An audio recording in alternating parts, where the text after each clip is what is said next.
Hey people, welcome to the channel. Now some of you will know that in my day job I spend most of my time testing running gear.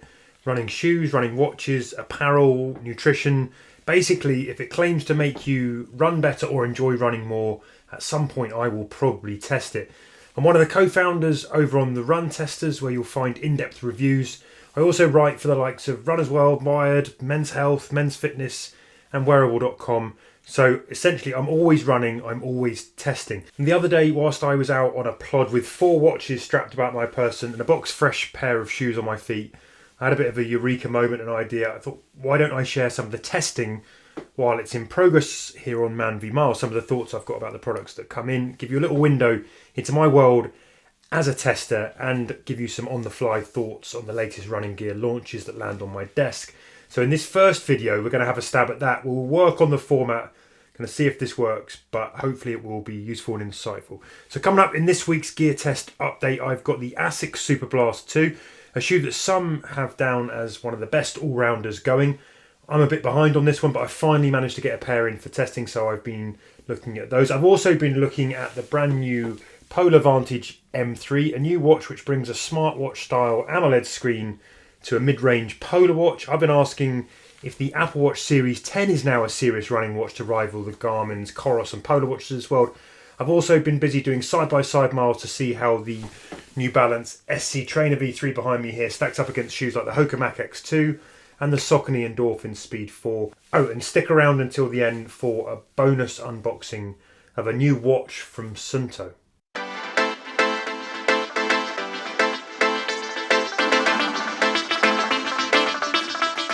I'm definitely late to the Superblast party, but over the past 2 weeks I've quickly racked up the miles in this much heralded super trainer. I did a double run up to the Hyde Park Runners. That's a run club that I lead for the Mandarin Oriental Hotel every second Tuesday. Come down to that if you want to. That was a nice sort of steady 6 miles to get there, followed by a really easy 45-minute 7k run that we do. I also did a steady 6-miler in the rain and a mini 1 mile interval set in this shoe with 4 laps of my local park to test its upper pace. Now I've surprised myself a bit with this shoe. I don't usually tend to like the biggest of the big shoes, and the Superblast 2 is a monster, but so far I found there's quite a lot to like here. I can hear you all scream, well, we told you so, because it's been a popular shoe in its first generation and lots of people are out there running in the second gen too. But it's been finally sort of good for me to get out there and find out for myself what the fuss is about. I was really surprised how light it is for a whopping great shoe. It felt good from the first moment I laced it up. It's nice and roomy. It's got just about the right kind of balance of plushness. I definitely think I prefer it as a slow to cruising shoe than an all-out fast marathon pace or race shoe.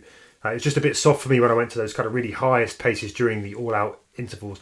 I still think I prefer the sort of snappier ground feel of shoes like the Saucony Endorphin Speed 4, which is another cracking all-rounder. But I'm about to head out and do a half marathon test in this tomorrow to get a better feel of the Superblast 2. So far, I can see what people really like about this. Lots of cushion, nicely balanced, it feels light, it's kind of punchy and bouncy and fun, and yeah, can eat a lot of miles. The Polar Vantage M series is now 10 years old. I found that out in a press conference earlier this week. I actually tested the very first M400 back in the day, which makes me feel very old. And this watch, the M3, landed in the office less than a week ago, and so we've been busy doing some early testing in it. So far I've done a 1-hour run. I've done 4 hours of cardio using the optical heart rate. When I say cardio, I've basically been sitting in a sauna doing heat training. The first impressions on unboxing the new M3 were good. I really like this watch. It's a good looking watch that's relatively compact. It's got quite subtle styling.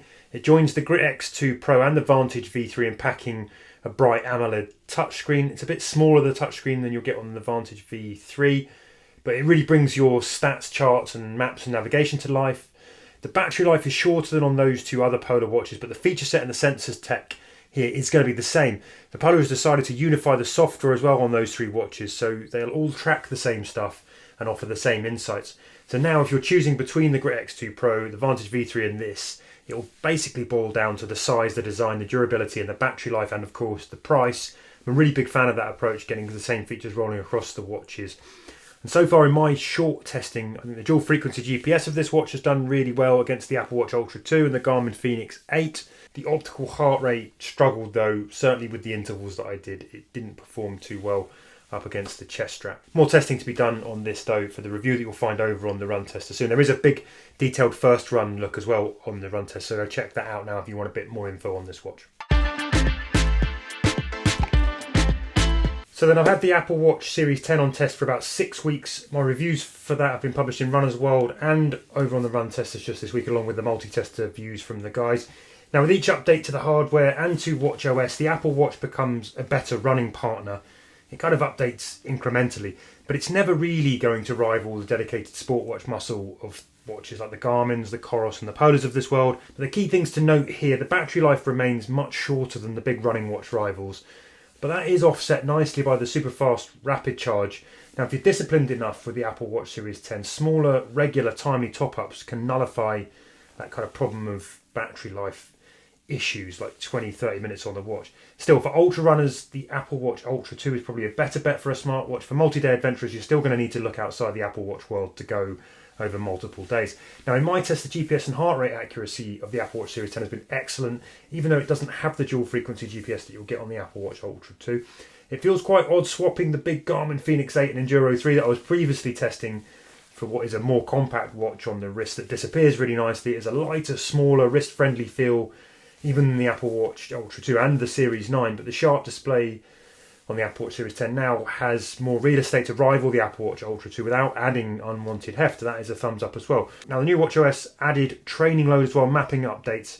Most of the rivals have done these things for a long time, so Apple isn't breaking any new, particularly sort of new ground here.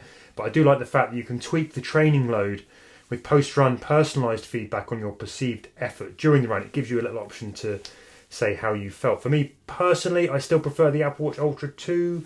The more rugged build, the better battery life, and the little touches like the action button, I think just make it more compelling for the kind of run and the amount of time on feet I often spend. But if you are going to be paying a big premium for that.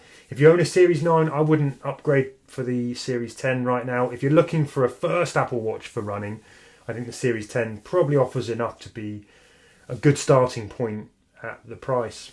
Now, speaking of the Apple Watch Ultra 2, I also got the new look black titanium edition into test. It's exactly the same watch as the Ultra Watch 2 in the regular titanium finish, aside from this black finish. I really like the stealth looks. Here it is alongside the Apple Watch Ultra 2 with the natural titanium case, so you can make up your own mind. Drop me a note on which one you think you like best.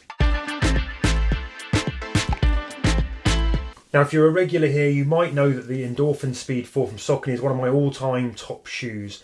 And so when a new super trainer comes along, I'm always keen to see if it can replace the Speed 4 as my go-to daily trainer. Now, I've got my first outing in a New Balance SC trainer with the V3 recently. I haven't tested the version 1 and 2, and I've done a side-by-side mile in that week to see how these two compare.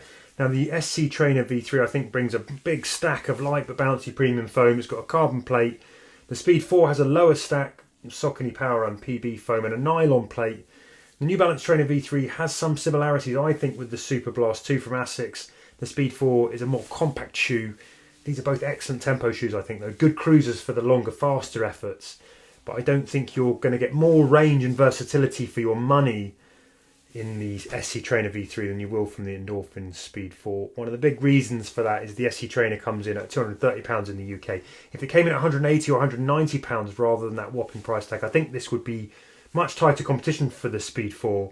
But based on the runs I think you can conquer in both shoes, in my testing, I think the Speed 4 represents the better value. If you're in the US where there's just a $10 difference between those two shoes, I think the choice is going to come down to how you want your ride, really. One of them you're going to get a more compact, lower stack, precise shoe that feels a bit more nimble, with a bit more ground feel coming through. The other one is going to give you bigger, cushioned, wider platform that's probably a bit more protective when you're moving slower. That's what you're going to get with the SC Trainer V3. For me, in the testing that I've done, I think the Speed 4 is my favourite of the two, but I don't mind a shoe that's got more ground feel even when I'm doing my kind of easier, slower plods. The only other case where I think the SC Trainer V3 would come up first, and I think I'd be really interested for this, is for a big road ultra like the Comrades. If I'd have had these before that, these would definitely have been a contender for that, and probably as one of the shoes I would have used for the Berlin Wall 100. I think there's definite long cruising potential, particularly because I had to go half a size up in these. That's what New Balance recommended. It creates a really nice, roomy fit as well, which I think is very ultra friendly. I put the New Balance SC Trainer V3 against the Mach X2 as well from HOKA, and when I did the side-by-side mile, I was really surprised by how similarly high the stacks felt. In my head, for some reason, the Mach X2 is more compact, lower and more direct, but the reality is that these two shoes feel equally high once they're on the foot. Probably not a surprise when you look at the stats. But both the Mach X2 and the SC Trainer V3 perform better at faster pace in my opinion, but I find the HOKA Mach X2 is the punchier, more aggressive and faster shoe, partly down to the fit as well. That's also thanks to a really snappy, immediate, kind of springy, heavy rockered ride. I think it's more agile, has that kind of race-hugging fit, whereas the New Balance SC Trainer V3 has a different kind of energy. It's more cushion and bounce, I think, than rocker and response.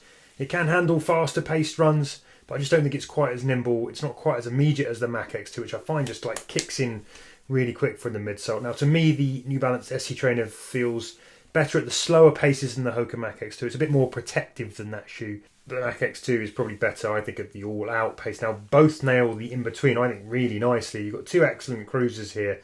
I'm still weighing up, actually, if I'd like the New Balance SC Trainer V3 more than the ASICS Superblast 2, which is another great cruiser. That test is ongoing and the review will be up soon over on the Run Testers. Now, the New Balance SC Trainer's £230 UK price tag makes it kind of hard to recommend out of these two shoes. The Mach X2, therefore, I think offers just better value. Except if you want a really roomy fit, I think the SC Trainer V3 is the one to go for all the way. If you want the punchiest shoe in the racier fit, it's the Mach X2. The Suunto Race S launched back in June. It was a smaller, cheaper alternative to the Race. The Race S initially came in stainless steel, then more recently Suunto has added a lighter, pricier, more premium titanium option to the Race S lineup. And I've got it in for testing. I've not had it out of the box yet, so I thought we could have a look at that together right now. Now, this 45mm watch packs a 1.32-inch high-res AMOLED screen. That's the big news here. It comes with Gorilla Glass. There's a titanium bezel, a digital crown along with those touchscreen controls. It ships with these 22mm silicone straps. There's dual frequency GPS. The battery life for GPS is listed at between 30 and 120 hours. It weighs in at 53 grams and it packs offline maps, music controls, and it will cost you £395. That's £70 pricier than the Suunto Race S regular. Okay then, well that has been my first stab at a kind of behind the scenes, or here's what I've been testing update across all the products that we've been looking at. I hope you found it insightful and useful, kind of a quick whistle stop. Give us a thumbs up if so, hit the like. Let me know if there are things that you'd like to see more of or less of in these videos. Tell me in the comments below. Don't forget to head over to the Run Tests to dive into the full reviews. I'll put the links in the caption below and to get those kind of more extensive multi-tester verdicts on that channel. It'd be really helpful if you'd hit the subscribe button here so I can keep making videos like this. That will help. Otherwise, thanks for stopping by. All the best with the running missions, whatever they might be. And until next time, happy running, people.